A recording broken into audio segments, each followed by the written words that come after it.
Okay, good evening and welcome everyone. My name is Allison Hancock and I'm the Executive Director of Breastfriends, and it is great to have you join us this evening for this workshop with Christine Wilson. It's going to be talking about the lymphatic system and how to care for your lymphatic system through yoga.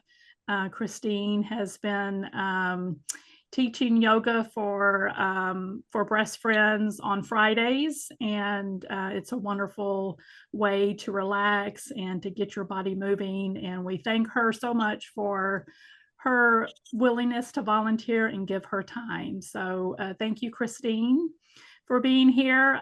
This is recorded, so if you do not want to have your face on camera, please mute the video, and then if you don't want your name to appear, you can change your name as well. Also, we'd like to ask everybody to mute your audio, and there will be a time for questions to Christine. So I will let Christine take it from here. Thank you, Christine. Thank you so much, Allison, and thank you everyone for being here this evening. I am so pleased to present this information to you.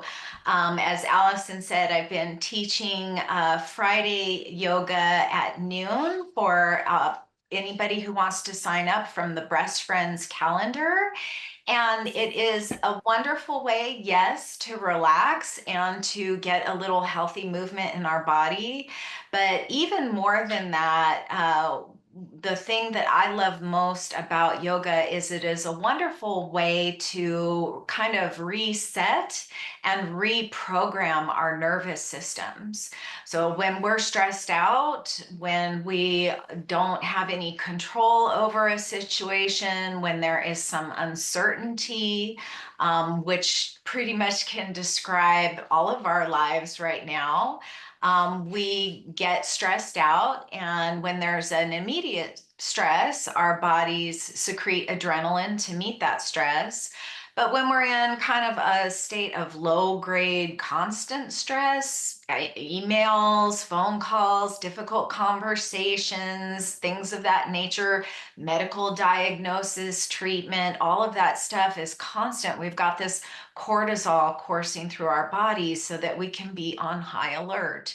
And when we practice things like yoga and meditation, and then even other things, Tai Chi, listening to music, walking your dog, whatever that might be, you can start to calm your nervous system down so that those adrenaline and cortisol levels go down. And the hormones that help us to heal and help us to get in a state where our body is more receptive to treatments can begin to start flowing. So those would be things like serotonin and endorphins and oxytocin when we're in connection with the people that we care about, that help us to find that balance so that we can come to a place where we are more susceptible to healing modalities, whatever that is, whether it's medications or movement. And so with all that being said, throughout my time of education for being a yoga therapist, one of the modules that we had to take specifically was yoga for cancer patients. And this is where I really began to learn about the lymphatic system. I don't think anyone had ever talked to me about the lymphatic system in my whole entire life. It wasn't something that I was educated on in high school or college. I don't think anybody who wasn't in a medical field would actually, or maybe a physical therapy field, might have that kind of education. And in my brain, for some reason, when I think about lymph, I think about, for lack of a better word, snot. I think about icky, phlegmy kind of material. And that's not what lymph is. Lymph is a clear fluid that flows throughout our bodies, and it actually makes up 40% of the fluid that is in our bodies. So there's also blood, obviously, and synovial fluid and other fluids that are in our bodies, but 40% of our bodies are made up of lymph. And lymph is very close to the surface of our skin. And I often wonder if wearing tight clothing, wearing bras, might inhibit the flow of lymph because lymph is so close to the skin. So a little bit more about that. I am going to pull up some slides and see if I can share my screen.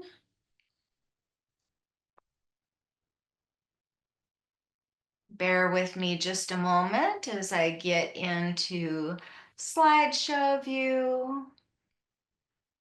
Whoops.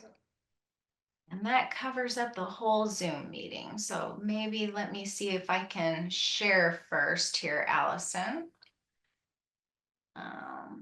Share my screen, and I think you're going to have to give me permission. You should be able to. Let me. There you go. There we go. So you're seeing my title page there, Lymphatic System Support.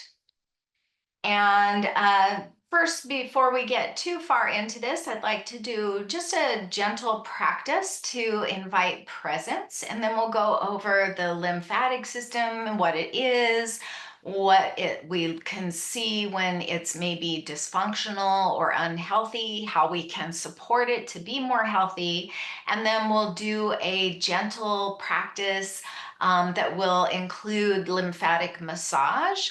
And you are all welcome to join me for that practice. You'll be able to do it right from your chair, or if you have a yoga mat or want to be on the floor, you can certainly do that. You could also practice this right on your bed or on your couch too. So just to be comfortable.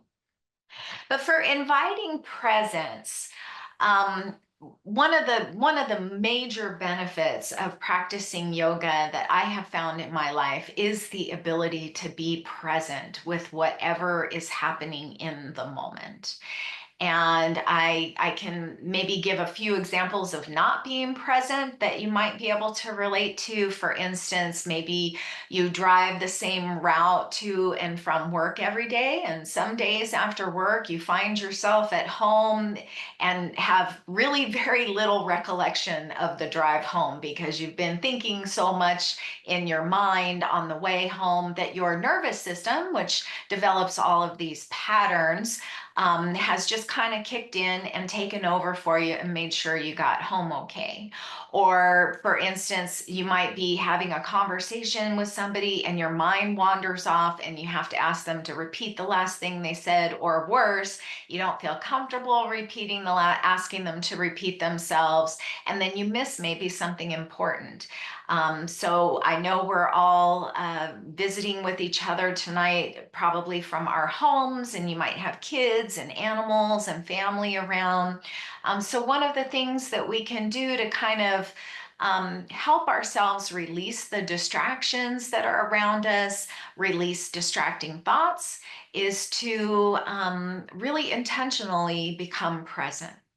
So wherever you're sitting or lying down today, I'll just ask you to kind of begin to notice your breath. Wherever that first prominent place is that you feel your breath, it might be at the end of your nose as the air flows in and out of your nostrils. It might help to close your eyes or soften your gaze here. And see if you can really just focus on the sensation of your breath. Maybe you feel it expanding in your heart, at your chest, up in your shoulders, or perhaps down in your belly.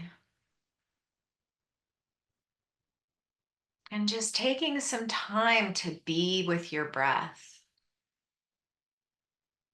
And it's actually pretty miraculous that we have just the right amount of oxygen on our planet for us to survive.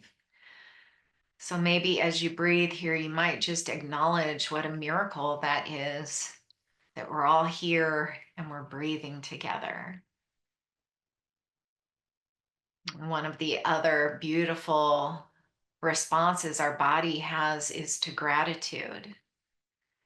And when we are in gratitude for something even as seemingly simple as the breath, we begin to lower cortisol levels and we get to raise endorphins and serotonin and other hormones that help us to find balance and help get our bodies into a place where they can be restored and renewed and healed.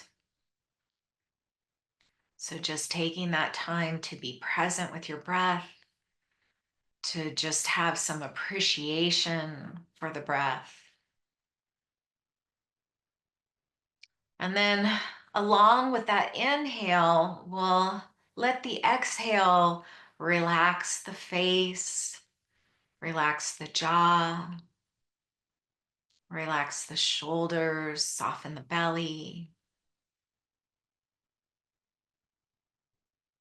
Physically and intentionally letting your body know that it is safe right now to be soft. It is safe right now to be present. And then together, let's just have 3 cleansing breaths. We'll inhale through the nose and exhale out the mouth with a sigh, maybe an audible sigh, something like, and everybody just do that 2 or 3 or 4 times, whatever feels right in your body. Just a big inhale through the nose. Exhale and let it go. One more time for good measure.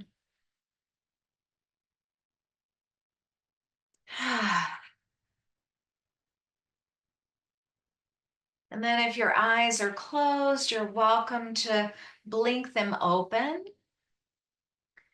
Or just listen with your eyes closed if that's more restful for you.